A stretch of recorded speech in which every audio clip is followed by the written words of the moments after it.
राऊत साहेब, फ्रान्सचे राष्ट्राध्यक्ष Emmanuel Macron आजपासून त्यांचा भारत दौरा मुंबईतून सुरू होते. त्यांचं स्वागत करण्यासाठी मुंबईत भाजप आणि एकनाथ शिंदे यांच्या पक्षानं जोरदार पोस्टरबाजी केली आहे.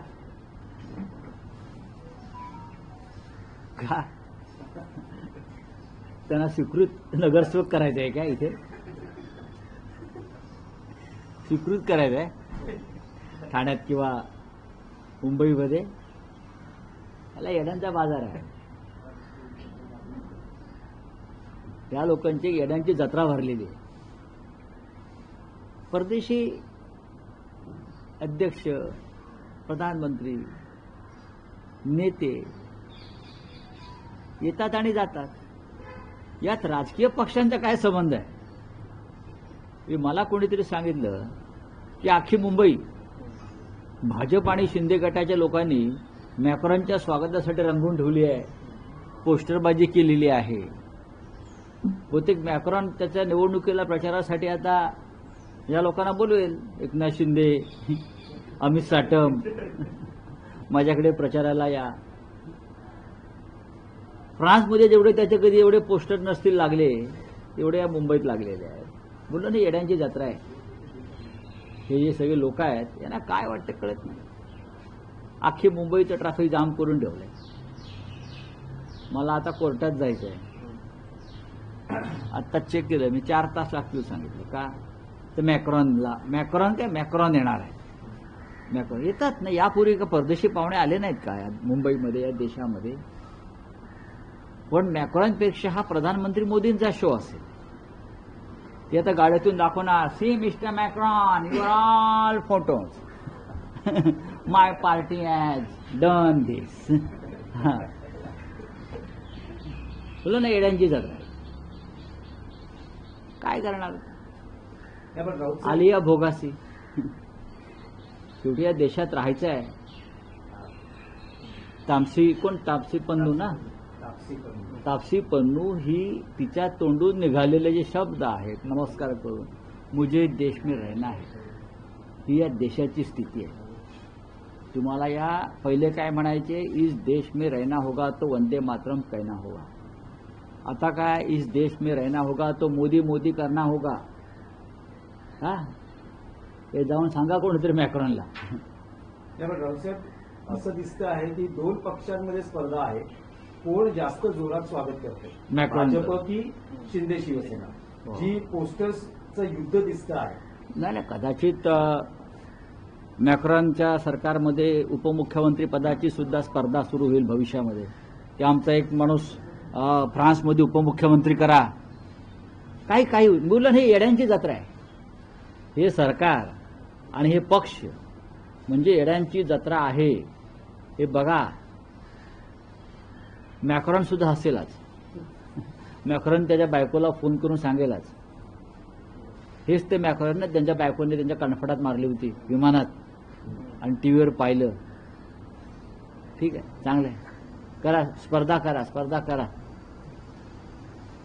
रावसाहेब, आता दुसरा विषय आहे अजित पवार यांच्या अपघाती मृत्यूचा. रोहित पवार यांनी 2 प्रेझेंटेशन सादर केल्यानंतर पुन्हा उद्या ते आणखी एक प्रेझेंटेशन सादर करतायत. त्याआधी जी माहिती समोर येते की अजित पवारांच्या अपघाताचा खासगी गुप्तहेर संस्थेकडून तपास होण्याची शक्यता आहे आणि ब्लॅक बॉक्स खराब झाल्याची माहिती समोर आली आहे. रोहित पवार असं म्हणतात, 5 दिवसांपूर्वीच मी शंका उपस्थित केली. एक लक्षात घ्या, अजित पवारांचा अपघात हा नक्कीच संशयास्पद आहे.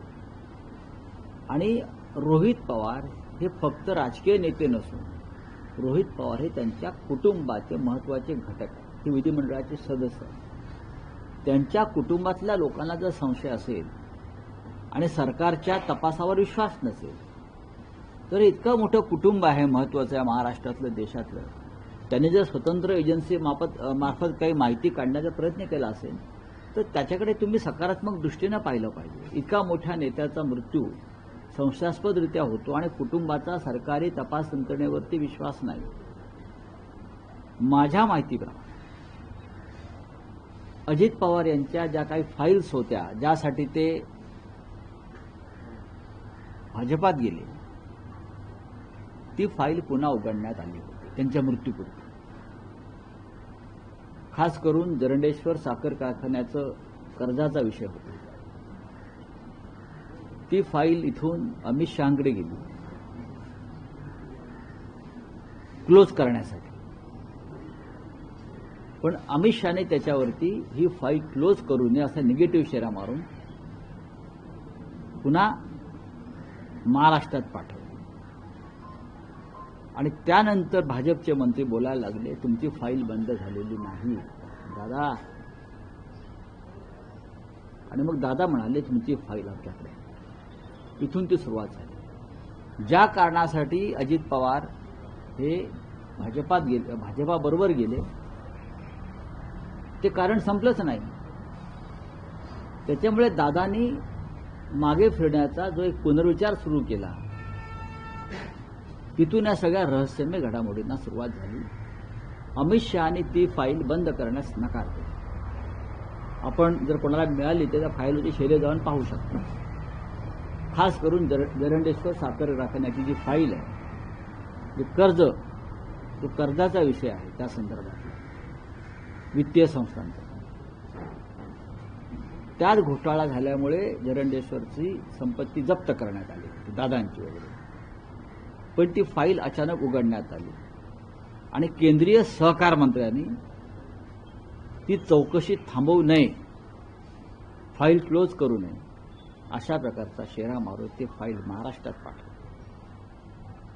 आणि त्यानंतर महाराष्ट्रात गेल्या 3 महिन्यापासून दादा विरुद्ध भाजपा हे सुरू झालं. आणि जर ज्या कारणासाठी मी आलो, सुरक्षा मागण्यासाठी, प्रोटेक्शन मागण्यासाठी, तेच मिळत नसेल तर इथे थांबायच्या कशा करता. त्यातून मग विलिनीकरणावरती आणि एकत्र येण्यावरती चर्चा सुरू झाली. हा विषय एवढाच आहे आणि माझ्याकडे एवढीच माहिती आहे. धन्यवाद. शासकीय दुखवट्याच्या दरम्यान ते झालं, ते आलंय ना, ते आज आलेलं आहे. मुख्यमंत्र्यांनी कारवाई केलेली आहे. बोला, और क्या है, बोलिए.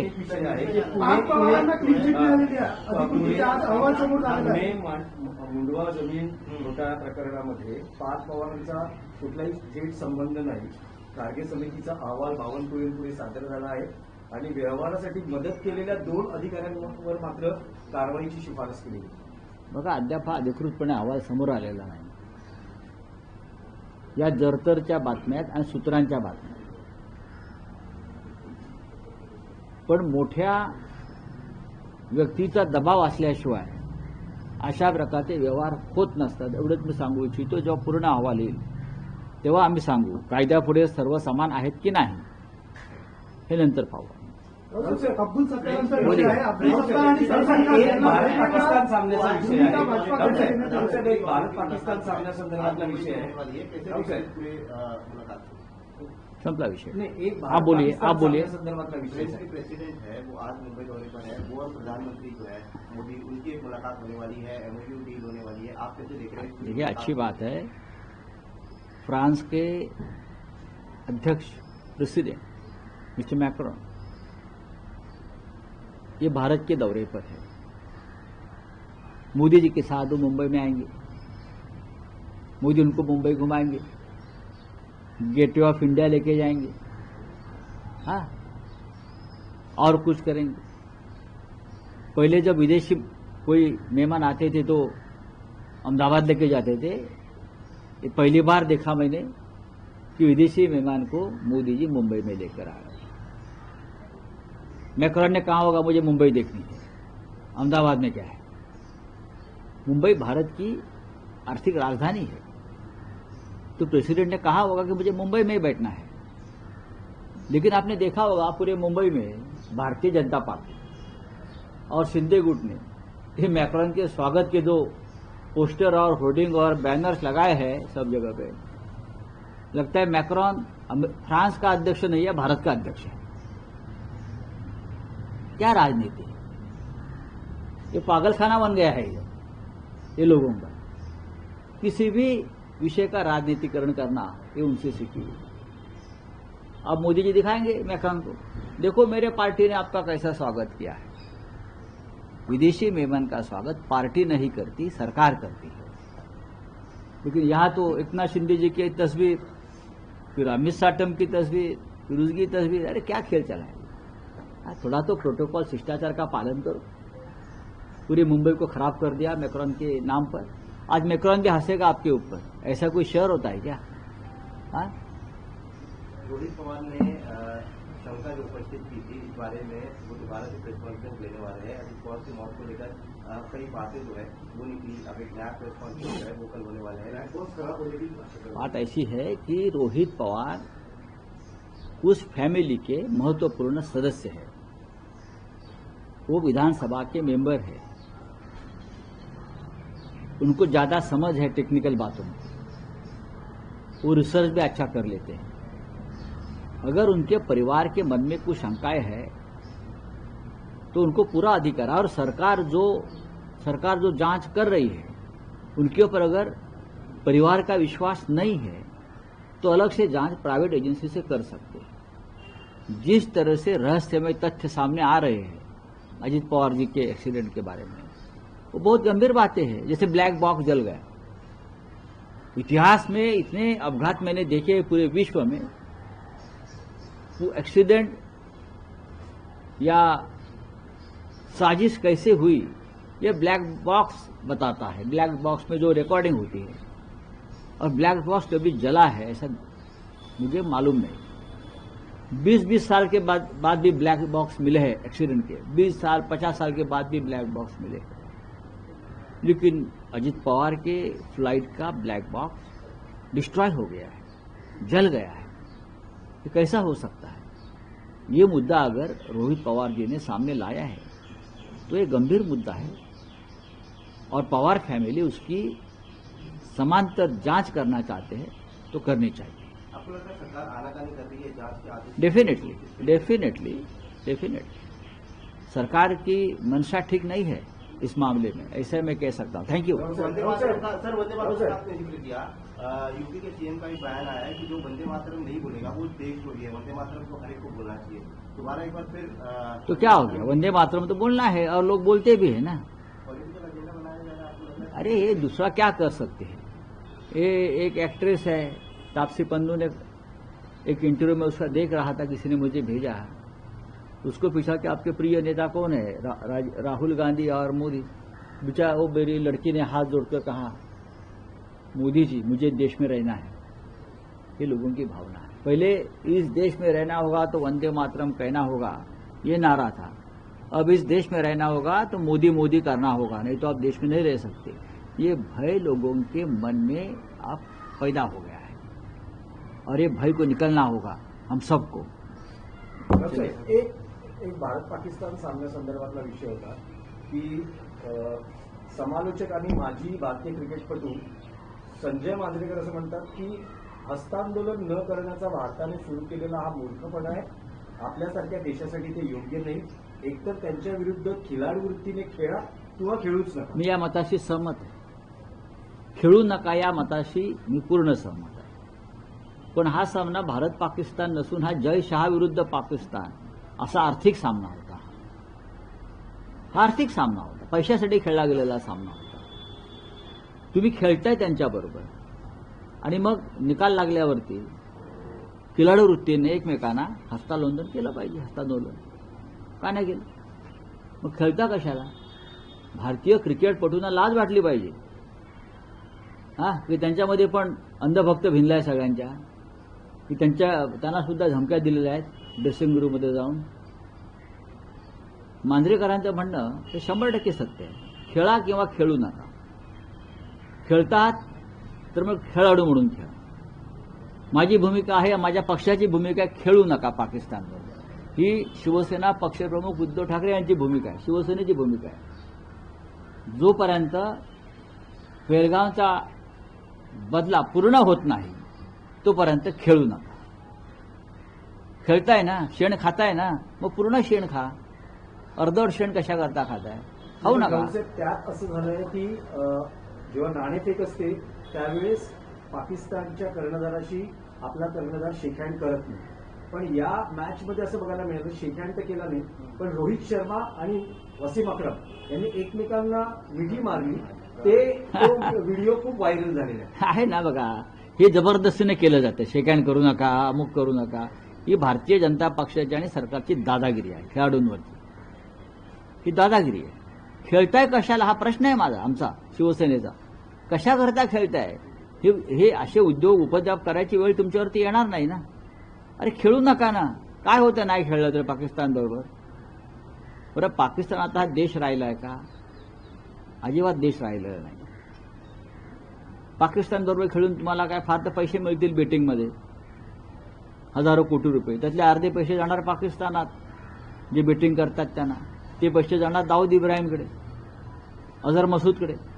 त्यातून परत टेररिझम वाढणार, दहशतवाद वाढणार. हे का माहीत नाही मोदींना? सर हिंदी सर हिंदी हाँ, हो गया. सर हिंदी से हो गया. Sir Hindi sir, sir sir, Hindi sir, sir Hindi Hindi. बोलो क्या है?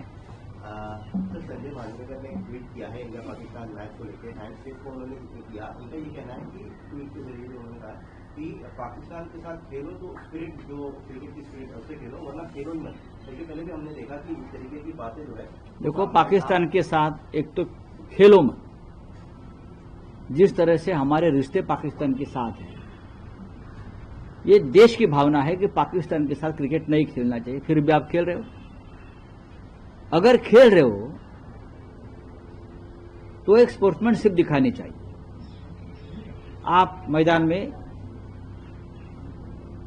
दो देश खेल रहे हैं, दो खिलाड़ी खेल रहे हैं.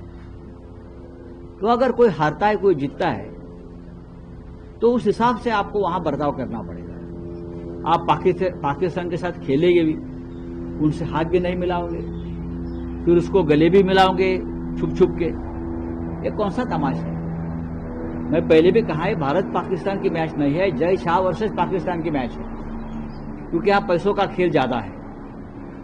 उसमें से इस पैसे का बेटिंग में, गैम्बलिंग का बहुत बड़ा हिस्सा पाकिस्तान में जाता है, बुके के पास.